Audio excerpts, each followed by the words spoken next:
Kabayan, creating a budget gamit ang 50-30-20 rule, simple at straightforward.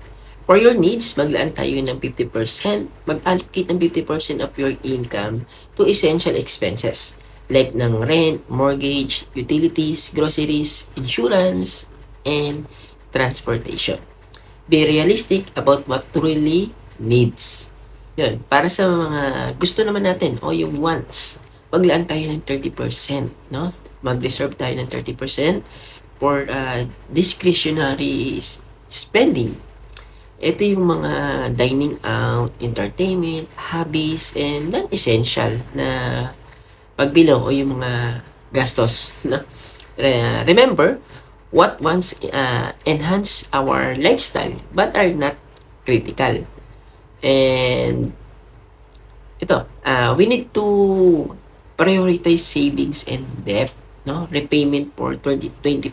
Set aside the 20% for your savings and debt reduction.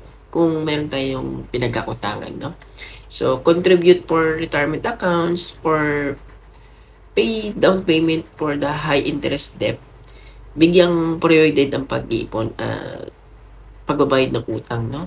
Ulitin ko, 20% yan. So, 50-30-20.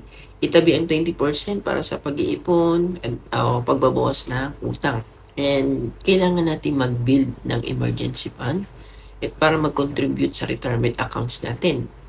And yun nga, kung meron tayong kailangang bayaran, unahin natin magbayad. Maganda kung meron tayong monthly budget, di ba? Ito nga yun, yung 50-30-20 para matrack natin yung spending natin, ma-monitor natin ang actual expenses each month. And kailangan natin mag-adjust needed as to stay within the 50-30-20 framework. Tandaan ang pagiging flexible ay mahalaga.